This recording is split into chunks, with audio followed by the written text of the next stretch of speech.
מה נשתנה הלילה הזה מכל הלילות, מכל הלילות.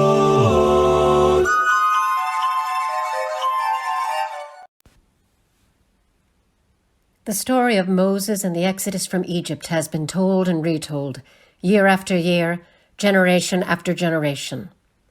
So, as in years past, we tell the story once again. Sit back, listen, relax, and learn. We begin in the palace of Pharaoh. Yeah, I'll have more grapes.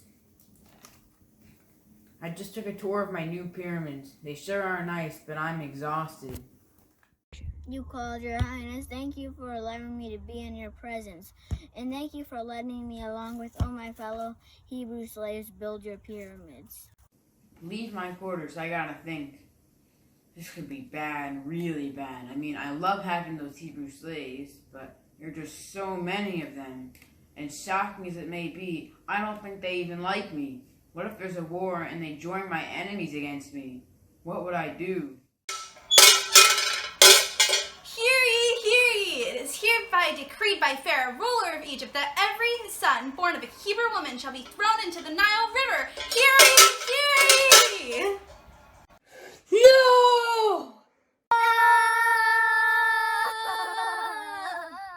No. Our story continues at the banks of the Nile River, where we meet Yocheved, a Hebrew mother with her newborn son. Oh no, did you hear about Pharaoh's awful decree? I knew he was mean, but I need to hide my beautiful baby boy.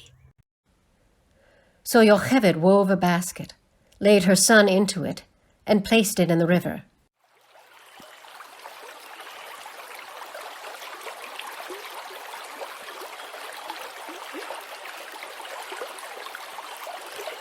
She then sent her young daughter Miriam to hide nearby to keep watch.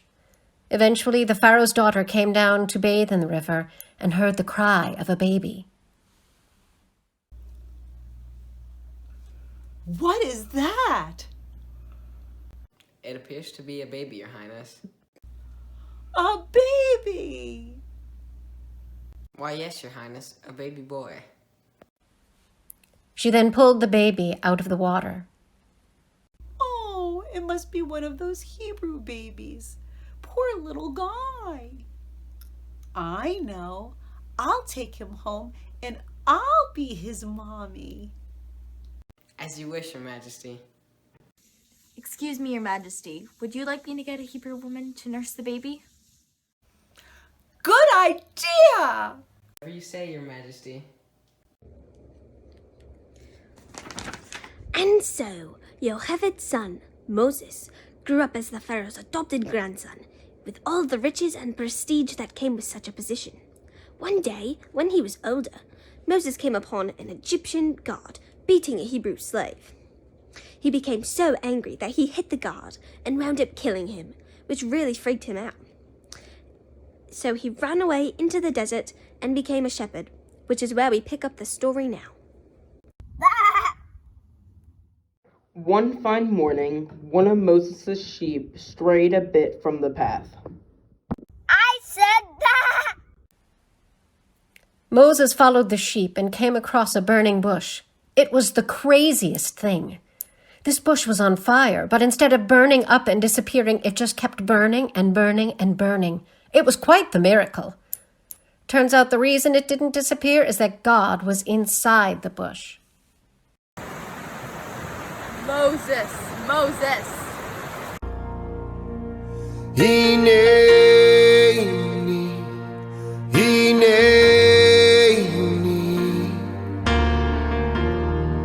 here am I. It's important to know that Moses stuttered whenever he spoke, so he was always nervous to speak in public.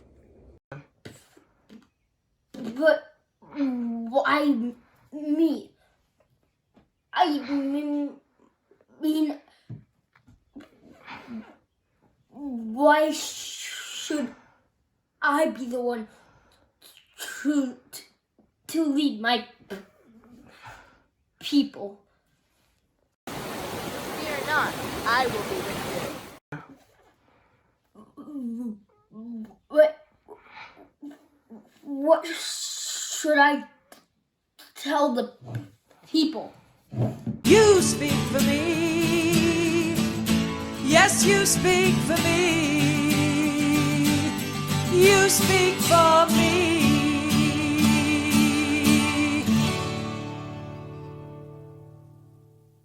Go. That's crazy. Besides, they'll never believe me. I'm slow of speech and slow of tongue. You're right, it won't be easy. Pharaoh's not going to like this. Please just send someone else. Your brother Aaron speaks well, right? He will help you. I will tell you what I will say, but you must tell Aaron, who will tell the people and Pharaoh. So Moses and Aaron went to Pharaoh. Pharaoh, in the name of the God of Israel, we demand to let our people go. Yeah, right.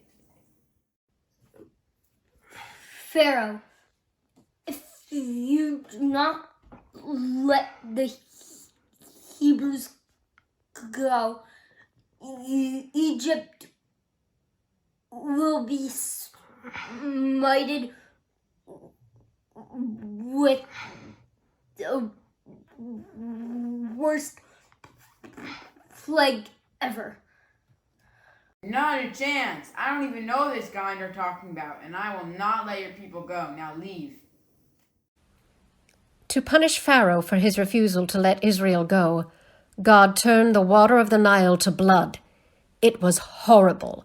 Pharaoh was furious and also a little scared, so he summoned Moses and Aaron to his palace. Hey, this is horrible. The Nile River has turned to blood, and it's your fault. Everyone is freaking out. Maybe your God is powerful after all. If I let your people go, will he turn the river back to water? Yes, of course we do not want to harm your people. We just want to leave and be free. Fine, then go. So, Aaron and Moses left the palace and told the Hebrews to start getting ready for the journey. But then... Get Moses and Aaron back here. Yes, Pharaoh, we were just leaving. Not so fast. If you go, I'll have no one around to build my pyramids. So I have hardened my heart and changed my mind. You must stay.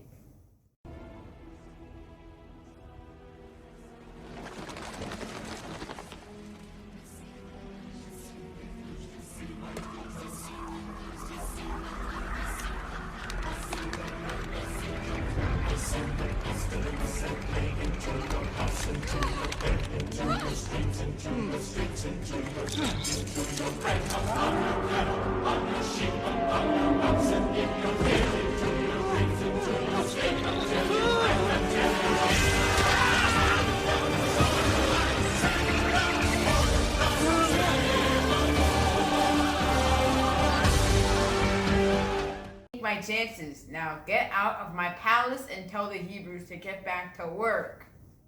Soon, Egypt was overrun with another of God's plagues, frogs. Wherever you looked, there were frogs all over the land. As you can imagine, it was awful. So Pharaoh called Moses and Aaron back to the palace and told them he would allow the Hebrews to leave Egypt after all.